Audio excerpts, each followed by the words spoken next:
Quando um vira-lata local e famoso se recusa a abandonar a recém-cavada sepultura de um desconhecido, os habitantes da cidade ficam desconfiados.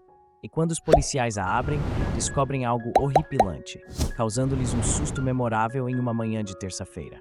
Sparky, o cachorro, subia a colina atrás da Vila Esperança para seu passeio diário.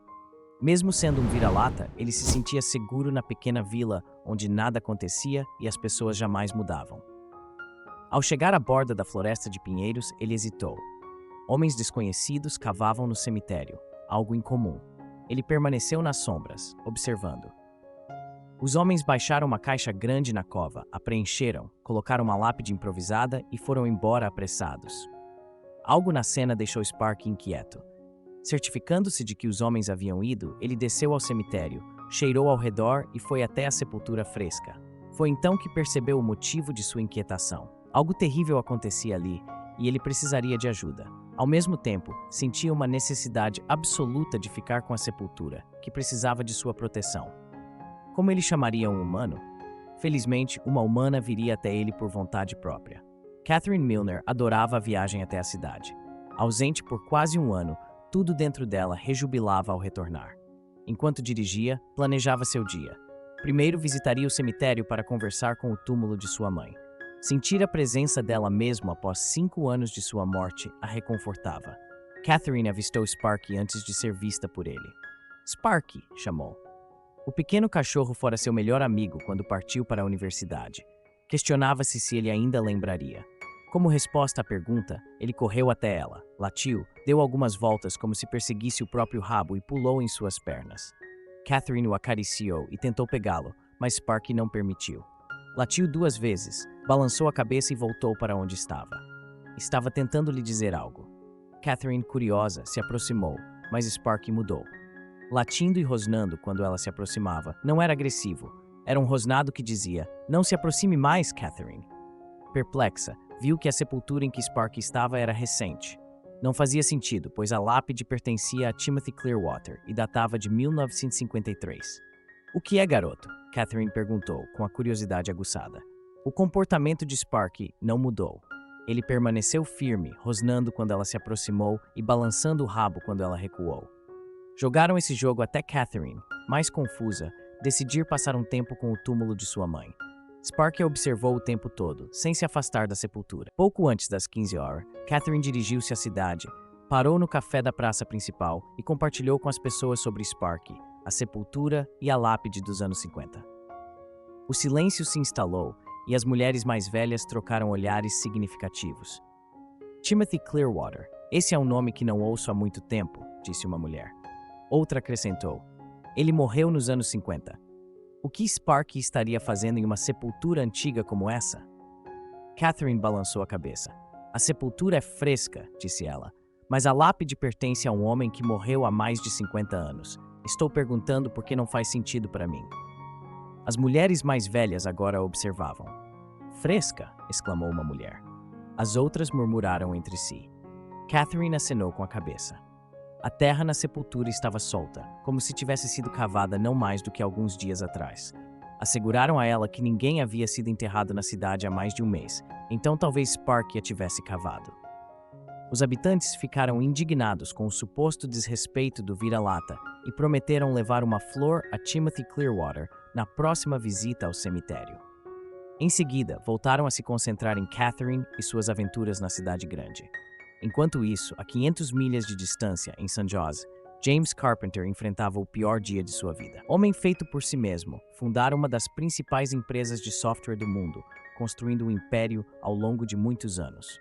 Tudo que tocava se transformava em ouro, até uma semana atrás. Organizações criminosas, atípicas, passaram a extorsioná-lo. Inicialmente civilizados, tornaram-se incivilizados ao recusar suas demandas por um grande pagamento em dinheiro. A família foi ameaçada e ele foi alertado para não envolver as autoridades. Sem outra saída, James teve uma conversa extraoficial com um amigo na polícia. Uma coisa levou a outra e seu filho desapareceu. Seguiram-se notas exigindo um resgate de 10 milhões em dinheiro não marcado. Para James, era como se estivesse em um filme de gangster, só que muito real. Seu filho de 18 anos fora sequestrado e ele não sabia se o veria vivo novamente. Sabendo que seu filho estava sozinho e assustado em algum lugar do mundo, dilacerava suas entranhas, mas alguém o guardava com a própria vida. No café em Hope Village, os habitantes continuavam a contar a Catherine tudo o que ela havia perdido durante seu ano na cidade grande. Fique por mais um tempo, Sr. Crown, sugeriram quando ela anunciou que era hora de ir para casa. Quero contar ao meu marido o que você viu no cemitério. O marido da Sra. Crown era o chefe de polícia local. Catherine não estava convencida de que sua experiência no cemitério justificava uma conversa com as autoridades, mas ficou. Eventualmente, o chefe Crown chegou com alguns de seus delegados. Ele avistou Catherine quando entrou pela porta, foi até ela e a abraçou, deixando-a sem fôlego. Ele a lembrava com carinho e ficou feliz em vê-la novamente. Quando o chefe se sentou, a Sra. Crown cutucou Catherine nas costelas e ela imediatamente captou o sinal. Contou ao Sr. Crown sobre Sparky, a sepultura recém-cavada e a lápide dos anos 50. Você acha que significa alguma coisa? Ela perguntou. O chefe franziu a testa e esfregou o queixo. É estranho o suficiente para me deixar curioso, disse ele eventualmente. Vou dar uma volta lá de manhã e dar uma olhada. Você vem comigo? Catherine acenou com a cabeça. Por volta das 8? Ela perguntou. Eu estarei no hotel até encontrar um lugar, então você pode me pegar lá.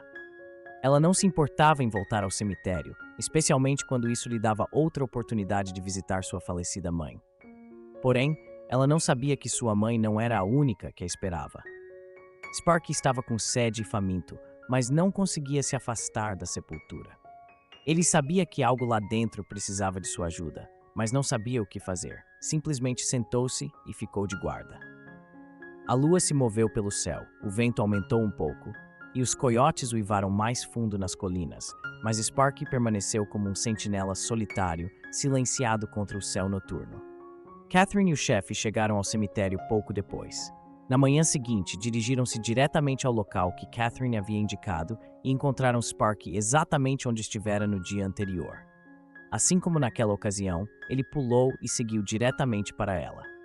Ela o acariciou e, em seguida, conduziu o chefe até a cova recém-cavada com a lápide de Timothy Clearwater. Sparky correu à frente deles e sentou-se sobre a cova antes de chegarem. Quando o chefe se aproximou demais, o cachorro rosnou, e quando o chefe recuou, Sparky abanou o rabo. O policial balançou a cabeça. Muitas coisas erradas aqui, disse ele, franzindo a testa. Primeiro, o túmulo de Timothy Clearwater está do outro lado do cemitério. Alguém moveu a lápide e a colocou nesta cova. Em segundo lugar, ninguém deveria ser enterrado aqui. Todos os funerais precisam de documentação e ela deve ser arquivada no meu escritório. Não tivemos um funeral aqui há mais de 3 meses. O chefe discou um número em seu celular. Preciso de uma equipe de escavação no cemitério, disse ele quando a chamada foi atendida. Vamos ter que desenterrar isso? Catherine perguntou. Não podemos ter coisas sendo enterradas no cemitério sem aprovação, ele disse. Se há alguém ou algo naquela cova, precisamos saber quem ou o que é. E quando digo nós, quero dizer toda a cidade, pois nada permanece em segredo em Hope Village por mais de 5 minutos. Quando a primeira ligação chegou à equipe de escavação, a notícia já havia chegado ao café. De lá, se espalhou como um incêndio pela cidade. O chefe ia desenterrar uma cova quando os 2 caminhões pesados com a equipe de escavação desceram pela estrada principal. Os moradores já estavam indo para o cemitério. Hope Village nunca tinha pressa, então as pessoas caminhavam de maneira descontraída, conversando, fofocando e inventando histórias sobre o que poderia estar dentro da estranha cova com a lápide de Timothy Clearwater. Sparky observava a comoção se aproximando de seu posto sobre a cova fresca. Novamente, ele não sabia o que fazer. Agora tinha ajuda humana e sabia que o que quer que estivesse na cova precisava muito dela. Relutantemente, ele deixou seu posto e se aproximou de Catherine. Os homens da equipe de escavação também não tinham pressa. Ficaram parados quando chegaram, juntando-se aos moradores para fofocar um pouco sobre Hope Village. Foram necessárias 3 horas de escavação tranquila antes que alguém dissesse: "Encontrei algo." Foi como se uma corrente elétrica pulsasse pelos moradores atônitos. Um murmúrio surgiu na pequena multidão, já que todos reafirmavam seus próprios palpites sobre o que a cova poderia conter. Alguns especularam que era um tesouro, outros tinham ideias mais sombrias. "Tirem isso", instruiu o chefe, "mas façam isso com cuidado. Não temos ideia do que é." Lentamente, com muito suor e gemidos, um caixão emergiu da cova aberta. Os homens o colocaram ao lado do buraco e recuaram. O chefe limpou a sujeira solta da tampa. "Aqui vamos nós", disse ele. Ele deslizou os dedos sob a borda da tampa e a empurrou. Moveu-se 1 centímetro, depois outro centímetro. Ele se virou para o homem com as pás. "Não fiquem aí parados. Me ajudem com 3 pares extras de mãos." A tampa do caixão deslizou facilmente quando ele olhou para dentro. O chefe ofegou. Um dos trabalhadores recuou. Sparky latiu e depois uivou ao topo de seus pulmões. O chefe deu algumas ordens urgentes. "Tragam uma ambulância agora, e eu preciso que toda esta área seja isolada. É uma cena do crime agora." Os paramédicos chegaram ao local 5 minutos depois que foi completamente isolado com fita policial amarela. Os moradores agora estavam reunidos mais perto, todos se esforçando para dar uma olhada no que quer que fosse que horrorizava o chefe. Os paramédicos passaram por baixo da fita e olharam para dentro do caixão. Um correu de volta e trouxe uma maca. Por um tempo, eles trabalharam em algo dentro do caixão, tentando manter isso escondido da vista. "Alguém", disse uma pessoa entre os moradores, "tem que ser um alienígena." Outros riram. Então os paramédicos levantaram a forma de um homem do caixão e colocaram uma máscara de oxigênio em seu rosto. Prenderam a figura sem vida na maca e a carregaram para a parte de trás da ambulância. "Quem é esse homem?" todos se perguntavam. Se ele estava enterrado, não deveria estar morto. Então, por que estavam tentando revivê-lo 2 dias depois? Os moradores ainda não tinham uma resposta para suas perguntas ardentes 1 semana depois, e o chefe não estava pronto para dá-las ainda. Sparky agora estava no hospital recusando-se a sair. 2 vezes ele foi expulso da sala de emergência, e cada vez encontrou outra maneira de entrar e seguiu direto para a cama do estranho. Médicos e enfermeiros trabalhavam incessantemente no homem. Provavelmente, ele tinha sido enterrado com a intenção de desenterrá-lo mais tarde, porque a polícia encontrou alguns buracos no caixão. No entanto, as pessoas que o enterraram falharam em perceber que a terra fresca eventualmente se infiltraria nos buracos, impedindo a passagem de ar. Era um verdadeiro milagre que ele estivesse vivo, e tudo era graças a um cachorro. O chefe eventualmente chamou Catherine para cuidar de Sparky. Ele precisava conversar com o jovem para tentar entender tudo, e o cachorro estava tornando difícil para ele e seus oficiais se aproximarem. Quando o homem começou a falar, ele contou uma história horripilante, quase demais para o chefe acreditar. Ele foi sequestrado a caminho de casa, mantido em um quarto escuro por um dia inteiro, sedado e amordaçado, e depois jogado no caixão. Quando acordou e percebeu que tinha sido enterrado vivo, ficou paralisado de medo. Ele ouviu uma voz feminina uma vez, mas o latido de um cachorro abafou seus soluços. No entanto, esse mesmo cachorro ficou com ele durante todo o calvário, e se tivesse que ser honesto, sua presença foi uma grande fonte de conforto. James Carpenter atendeu a ligação pouco depois das 7 da noite. Seu filho havia sido encontrado e estava vivo em uma vila chamada Hope, a 500 metros de distância. Ele não achava que já tinha sido tão grato por alguma coisa em sua vida antes e exigiu saber o nome da pessoa ou pessoas que encontraram seu filho. Você pode imaginar sua surpresa quando o chefe de polícia disse a ele que o anjo da guarda de seu filho era um cachorro de rua. 1 semana depois, Sparky se juntou aos moradores no estacionamento do Café Central para uma cerimônia. A reunião de hoje era especial, pois tinha um convidado, um bilionário de San Jose. Seu filho havia sido enterrado sob a lápide de Timothy Clearwater por alguns bandidos que queriam que ele pagasse uma grande quantia em resgate. Mas o plano deles deu errado. O garoto sobreviveu ao tormento, o bilionário não perdeu um centavo e os criminosos foram presos. Tudo estava bem no mundo e tudo era por causa de Sparky. Ele foi quem finalmente chamou a atenção de Catherine e iniciou todo o esforço de resgate. Naquele dia, o prefeito entregou as chaves da cidade a Sparky.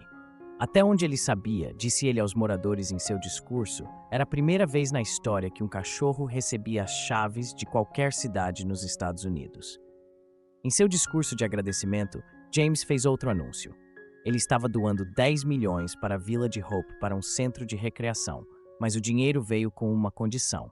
O centro seria chamado Sparky's, em homenagem ao cachorro que salvou a vida de seu filho. Que história incrível! Você consegue imaginar quão aterrorizante deve ser acordar debaixo da terra? Você já ouviu falar de um cachorro salvando a vida de alguém dessa maneira? Conte-nos sua história nos comentários. Adoraríamos ouvir. Por enquanto, é isso que temos para hoje. Até o próximo vídeo.